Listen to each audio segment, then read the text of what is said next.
All right, good morning. We are here in mid-July in the interior of Alaska. We're south of Fairbanks, about 40-50 miles. We are here at the Harding Lake State Recreation Site, and it is a beautiful place. Bit of a surprise. We were looking for a place to stay, so we stopped in, and there's a lot more here than I thought. Now, people who've been here before, and there's obviously a local population here who this place is obviously well used. Has boat ramps. Harding Lake itself is kind of a fun lake. A lot of skiers, jet skis, stuff like that. So this is out there camping a bit, but it's actually very well used, very well kept campground. So I'm very pleased to present this to you for your review. It is a bit buggy, so I will be swatting the mosquitoes a little bit. Anyway, Harding Lake State Recreation Area, about 40 miles south, 50 miles south of Fairbanks. Let's get to it. All right, so here we are. Like I said, we're at the Harding Lake State Recreation Area. Beautiful day here, absolutely stunningly beautiful. A little bit warmer here in the interior than you might be used to or expecting, even down here, compared to Anchorage or the Kenai.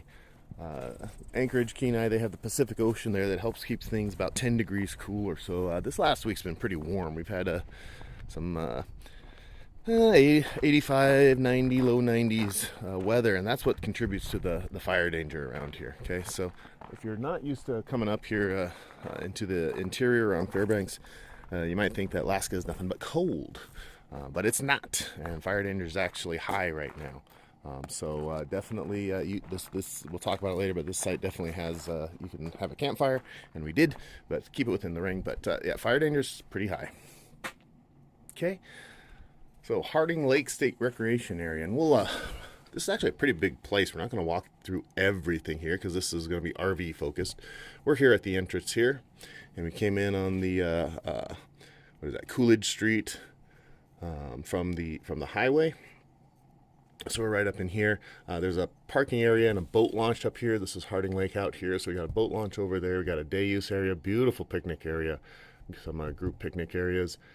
Kind of a group picnic camping area here, a little parking area, and then some sports fields, not in great use, but you can play some baseball, volleyball. And then there's the actual campground right here, and they have quite a bit, 78 sites total. These are a little on the small side. There's no pull-through sites, so big coaches, big fifth wheelers might have a hard time getting in here, but your normal, your Class A, we'll be able to do just fine. And then there's actually a big trail with a walk-in tent sites down there. We're not going to go down there because this isn't a tent site focused video, but you have it. Now, one thing that surprised me, and I suppose I could have looked it up, but I didn't, and I wasn't really looking for it. This place actually has a RV sand dump and water. Okay, none of the sites have electric, so electric's up to you. Your generator, house generator, whatever. But it does have a sand tank, sand dump, and water here. So that was a delightful surprise. So that was pretty cool. Okay. The rest of it, it's a state recreation area. Here's another view of the map if you want to look at it. It's Alaska state rules apply. Okay. So take a look at the rules, but there's no surprises here, no fireworks. You can have fires, but inside the fire rink, etc.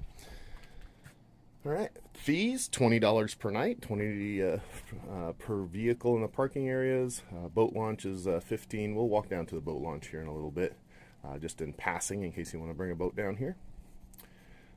If you use the dump station, it's $10 per vehicle.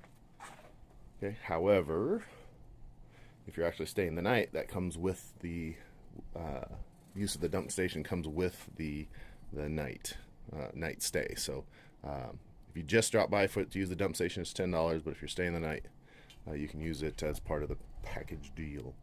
Okay, I am looking around. I don't actually see an Iron Ranger here. The little envelopes right now. All I see is the credit card machine. Okay, so you have to put in a credit card here, pay for your services that you use. However, there's a couple other fee stations that we're going to walk by, and they do have the envelopes. So this fee station covers the whole campground. Then every section has its own fee station with what they call an Iron Ranger, has the envelopes that you put in the iron box. Okay. Okay, this place is hosted. It does have a host, however, at least today, the host is off duty. And when you come in, it's actually kind of nice. They get a little cabin in there, so beautiful little place. When you come in, the boat launch is to the right, and we'll see it when we look at the day use area. I'll look over it, but for now we'll bypass it. But the boat launch is down there to the right. For camping and staying the night, you'll come to the left.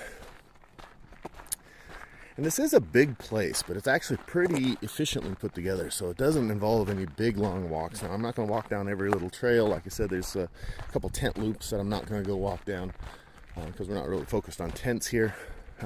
But it is kind of, you come in central and then everything hubs out from a central area, so it's actually pretty easy to walk. Okay, now this little loop to the left, okay, it's one way. You come in the other side. I'm actually going in the exit here, if you will. But this loop here, right off the main driveway, is the sanitary dump and water loop. And like I said, I didn't look this up before I got here. We were just staying the night as we're traveling through. So we just picked this spot and said, hey, let's stay here. So maybe their website says that it has it, but delightfully, they have water and sand dump here. Here's the water station. It is separated from the sand station. As I've been traveling around this summer, sometimes the potable water and the sand dump is uncomfortably close to each other, and I don't really trust it. However, this one is pretty well removed from the sanitary dump station. If you can't read that sign there, it gives a warning, say that the water may not meet drinking water standards. So they recommend you boil or treat the water. Now, I don't know about you, but if you're doing hardcore camping and drinking from the hose as you were growing up, I wouldn't hesitate. I have not been hesitating to drink that water unboiled, untreated. You know, I grew up drinking water from the hose. I grew up hunting and fishing where, you know, sometimes you drink water from the creek. Okay, so, but if you're a little bit sensitive or you want to be extra careful, by all means, go ahead and treat the water and boil it. I've been drinking it and I'm still walking. Here is the sand station. It is actually in good shape. Not flooded out. It is working. And it has a flushing hose there. Yep, it works. So, Harding Lake State Recreation Area has good water and sand dump facilities. So that is a huge plus.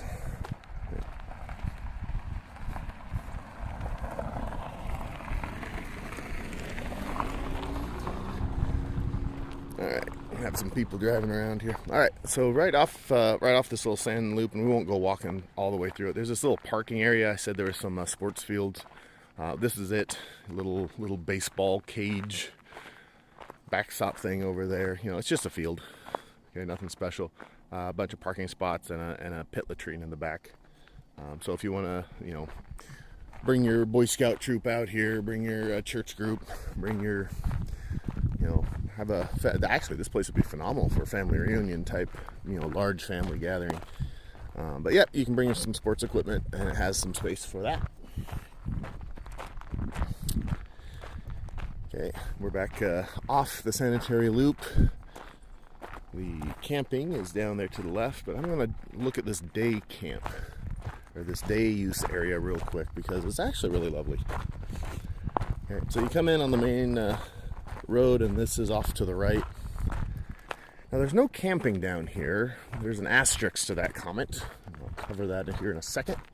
But as you drive down to the day use area, this is not the boat launch area, it's the day use area. It's like $5 a day per vehicle. As you come in, there's a spot to the right, okay, where it's still part of the day use area, but from 6 p.m. to 9 a.m. you can camp. Overnight camping is allowed. Pay your fee at the camping station. It's not the day use fee, it's the camping fee. And here's another spot where you can get a large group of people together. Set up your tents.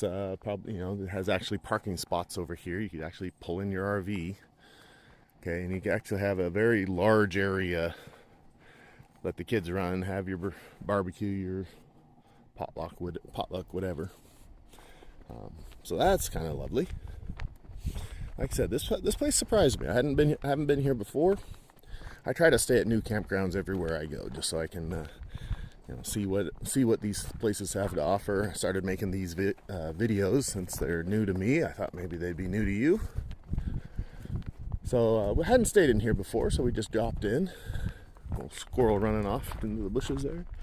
And now this is why you check out new places, right? To be pleasantly surprised. You can do all the research, get online, spend a few hours searching for the perfect spot. As we're walking here, there's another pit latrine. These are very well kept, well stocked with supplies and clean. They are pit latrines, so it comes with that caveat, but very well put together. So like I said, you can spend hours researching the perfect place. Alaska.gov, the parks page will give you all the amenities of everything that their different parks have, and you can look at pictures, you can go through these YouTube videos, and you know what? It's always good to have a base plan, but leave room to be surprised. Leave room for something new that you didn't look up, that you just saw something and you stopped, dropped, and said, let's try this. Okay, for some people that brings a lot of stress doing that. Okay, so if you're one of those people that has a hard time doing it, that's fine. There's nothing wrong with fully planning everything out. Okay, but as much as your constitution can allow, leave room to be surprised. Yes, things will go wrong. Yes, you'll be disappointed. Absolutely. And that'll make the nice ones that much better. And this Harding Lake Recreation Area definitely falls in the category of a very pleasant surprise. All right, so we're over here. There's no feast station in here that I saw. Okay, daily parking, $5 per day. Okay, you can go and take a look at all that. You saw some garbage dumps there, so there's plenty of trash. Okay. And we're coming up to the parking lot for the day use area, so we'll walk that a little bit. And on the other side, earlier you saw the boat launch driveway going off to the right, where it comes right down over here. So we're in the day use, and right on the other side of these trees is the boat launch. I'll go look at that real quick. So if you've got it's a little bit bigger, a little bit nicer boat launch. So if you've got a speedboat, a ski boat, whatever and what have you, it's probably going to be able to accommodate it just fine. Okay, so here's the day use area. Again, little pit latrine up there. I got a boat coming in out there. We'll go take a look at that. Now we spent several 4, 5, 6 hours here last night here at this little campfire ring, picnic table and so forth. Really lovely area. Now there's still mosquitoes here, don't get me wrong, but mosquitoes weren't so bad. We definitely bug doped up, but the mosquitoes aren't that bad here. Okay, so we got a campfire going, got a cooking fire going over there at the cooking fire ring, and we just kind of relaxed for the day. We did not push too much. Kids and family needed a relaxing day, and we took it. I played all the way through here. All right, here is Harding Lake. Now, like I said, this is our first time here, so I don't know all the different access points to the lake. Here is a boat launch and stuff, but you're not going to walk down to the lake from here. That's all this front matter here is all swampy, wet, brush and stuff. So you're not walking down to the lake. So if you're coming here to fish without a boat, I suppose there's probably some places you can get to, and if you do a little exploring, maybe research it a bit, spend a few days here if you come here for fishing. We did see several pike. That said, this lake you cannot target or keep pike. Okay, they are trying to rebuild the population of pike in this lake. So we were down here yesterday evening, and there was some pretty good sized pike in the shallows. doing some hunting. But you can't target the pike. But there's Arctic char, there's burbot, there's trout. This time of summer, though, they're all deep. Okay, so they're not up at the surface feeding so much. They're all deep. So the fishermen we've seen, they're setting up for deep water trolling, deep water fishing. I don't know how deep the lake gets. Like I said, we just stopped here. A little dragonfly go by there. Okay. All right. There are some people pulling in and out of the boat launch here, so I'm not going to talk too much as we walk by, but as we come up, you'll see at least what the boat launch looks like if you're so inclined. Like I said, this boat launch here, the boats launch from right over here, and this little cove here, little protected cove, has a slot. The sun's glaring off my screen. I'm having a hard time seeing it. So there's the lake. Here's the cove. There's this little slot that goes out to the lake. So kind of protected. So you can launch through there. But that's the size of boats that you're going to be launching here. Little ski boats, little fishing boats. Saw a bunch of kayaks go out yesterday. Like I said, the little shallows, there's a couple big pike. They were hunting a smaller pike. It's kind of cool. Okay, I'm going to keep my voice down here so I don't interrupt the peoples. But here we go. Now they're back in their truck drinking their coffee. I can talk. All right, here's that sign. It talks about pike is not authorized to be. Don't fish for them here. They're trying to recover the population. Now, from what I can tell, the population is pretty recovered. If you're seeing big pike hunting little pike in the shallow waters, that's a pretty good indication that things are going okay. But you can't fish for pike here.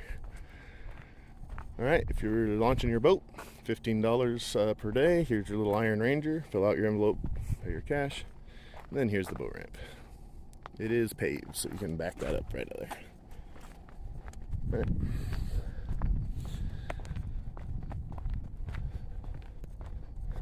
Now, we don't have a boat on our RV. We tow a little Chevy Colorado around. We put a tow bar on that. You might see in some of my earlier videos. I did a video on installing that tow bar system on the Chevy Colorado. So we don't tow a boat around, so I don't really focus on the boat aspects of these parts. So down on the Kenai Peninsula there, we'll be getting a boat here a little bit, but right now my kids are pretty small. Okay, so I got a 1-year-old, I got a 3-year-old. Okay, so lake like this, Harding Lake, they'd be absolutely fine with some of those boats you saw. Absolutely fine. Okay, but I'm visiting up here. The interior and the interior lakes are something we visit. We live down on the Kenai, and the waters down there, call it a father's intuition, call it overly cautious, but I've kind of decided my kids are a bit too young to be worrying about boats right now. Okay, when you got kids in tow, your focus is on the kids. When you're in anything other than pristine water, your focus needs to be on your boat. Okay. My background is Navy. I got over 20 years in the Navy. I know my way around boats. Well, that can be a problem, because if I know my way around boats that well, then I also know what to focus on, and I know my limitations. If I'm focused on keeping the boat in good water and positioned correctly and out of trouble, then how closely am I watching my kids? Okay? Now, don't get me wrong. There's lots of good places to take your kids out on a boat down there. So this is just me. But I'm waiting for my kids to get a few years older, get a little bit more stability under their feet before I trot them out on boats, especially here in Alaska. You watch the news a little bit. They've been talking that this year has actually been a pretty bad year for water-related tragedies here in Alaska. There was a guy up here near Fairbanks. His dog got in trouble in I think it was the Tanana River. He jumped in to help his dog, and he ended up drowning. think the dog did too, but his friends were there to try to help, but the water is just so cold, so fast, and so violent that this is a young guy too, 22, 23, something, 25. Jumped in to help his dog, and he ended up dying. A week or so ago, a guy at a big lake that's outside of Wasilla, he went overboard, went missing. From my understanding, they're still looking for him. This was a little bit older gentleman. I think he was in his 50s. Resident of Alaska for a long time. Plenty of experience. Knew what he was doing. It happens. Okay, if you Google water tragedies, water drownings, Alaska, I think this year's actually been pretty bad. Those are just two off the top of my head. I've seen several more. Terrible tragedies for the families. And then growing up in the Navy, 20 years in the Navy, you know what water can do. And when I sit there with my little kids and just gonna let them get a couple more years on them before I introduce water into the mix. Okay, overly cautious? Maybe. I'm good with that. All right, did I fill the time well enough to get back up here to the main drag? Hopefully. All right, so we're back up. That was the day use area. So now we're back on the main entry driveway spine, if you will. We're heading back towards the camping area, which probably what you were actually looking for anyway. Okay, so like I said earlier, at the very front there's a credit card machine that covers all of the services in the park. But each section has its own fee station here, and we're walking up on the camping fee station.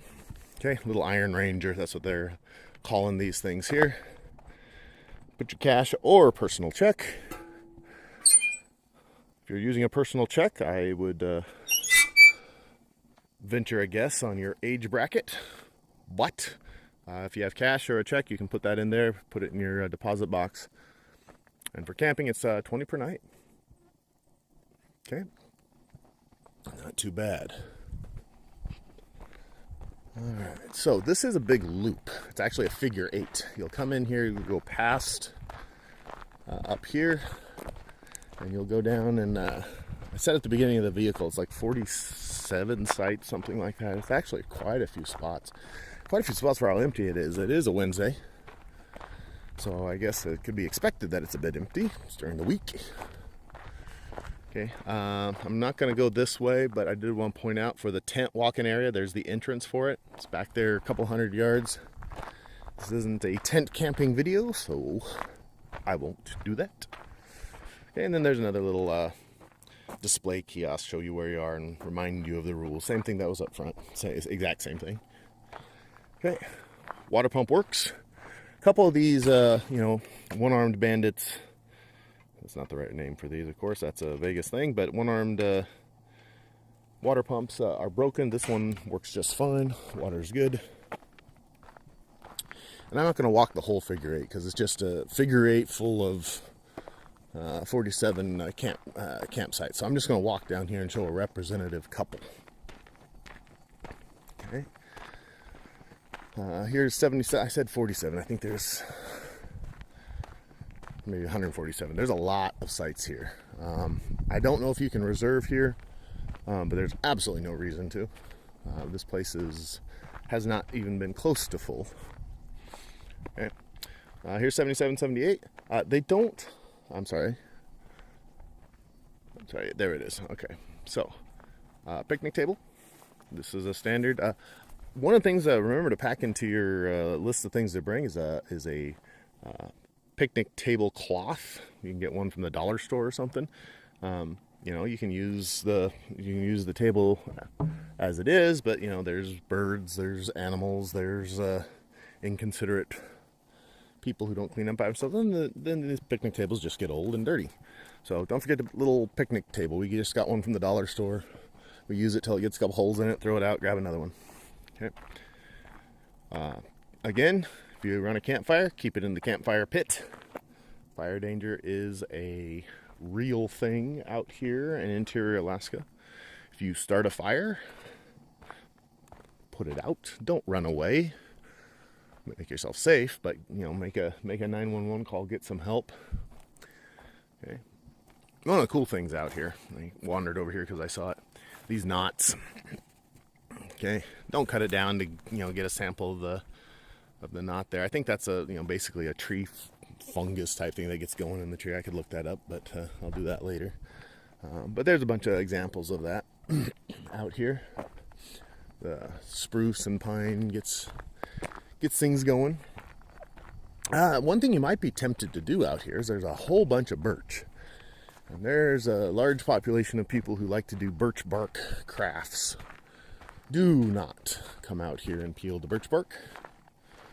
Okay, you will be asked to leave, maybe even fined. Okay, now if you peel the birch bark correctly, it doesn't kill the tree. Okay, so here's an example of somebody who came out here and peeled off the birch bark. So it's just the top layer. You don't wring the tree. You don't go all the way to the wood when you peel it correctly. So whoever did this, at least they did it correctly. Okay, but once you take that birch bark layer off, okay, the tree will survive, and that's good. But it won't regrow that bark. The bark that you take off won't regrow. So it'll be permanently marked like that. You can see they took off two. There you go. They took off two strips there. Okay. So when you do that, to do it 100% legal, you are supposed to get a permit from the state of Alaska to harvest off public ground. And of course, I would highly encourage you to do that. I think it's like $5. It's not too bad.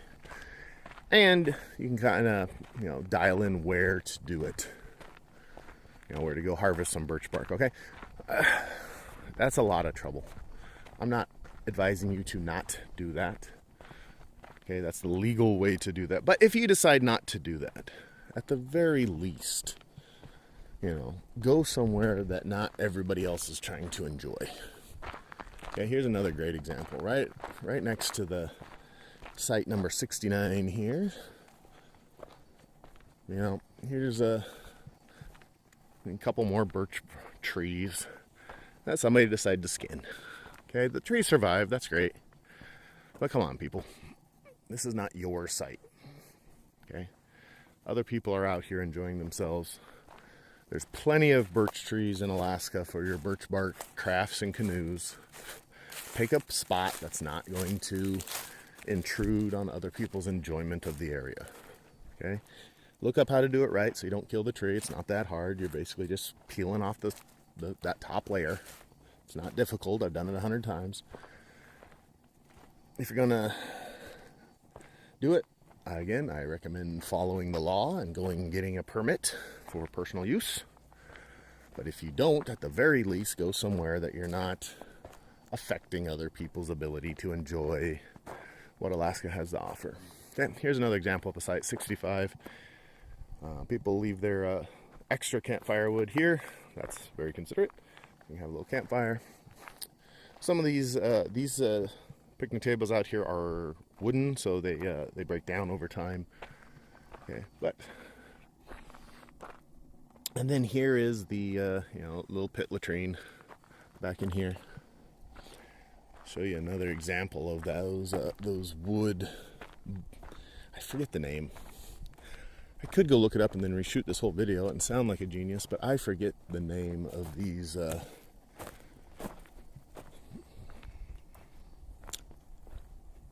deformities on the tree here and everything. Now this is a big enough one. Looks like somebody cut into it. Again, don't mark up what other people are trying to enjoy, but that's actually a pretty good size. I don't know. I haven't cut into one of these with like a chainsaw, so there's a relative view for how big that is. But I imagine the grain in there is probably pretty beautiful. Make a bowl or something. I wouldn't make it'd be a decorative bowl, because I would imagine the grain in there is probably pretty tortured, and unless you sealed it up, with some sort of acrylic, it probably wouldn't hold any food reliably, but it'd probably be absolutely beautiful. Anyway, you'll see that out here, and if you got kids, look up what that thing is called and what causes it, and then when the kids find it, you can tell them and look like a genius. I'll go ahead and do that before I get back to my own camp, so that I can look like a genius in front of my kids. But I forget what it's called right now. So there you go. We're at the junction of the figure 8 here. Okay, so if you're keeping spatially aware of where I am, here's where you would drive in. Okay, and then you cross the figure 8 and you go back down over there, and it comes down, and then you come out on this road that I came in on. And that's it. And I say that's it, but again, like I said, I'm really pleased with this place. This was a good find for us. Very enjoyable. Like I said, there's a reason we stopped and we just let the kids play for about 6 hours yesterday. It's just a very nice place. Okay.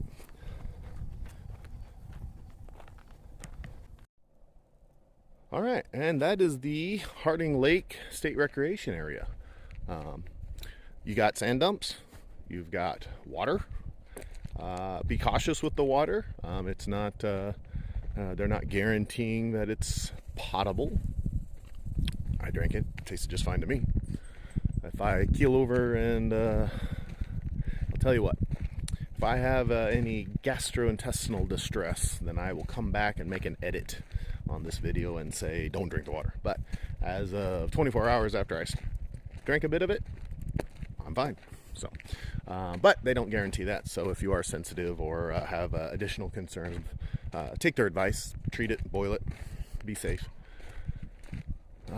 Again, sand dump, great shape. Day use area, very enjoyable. Rate $20 a night, you can't beat that here. The only thing this place doesn't have, it's literally the only thing it doesn't have, is electric out on the sites. There's no electric, so you gotta bring your own generator, bring your own equipment.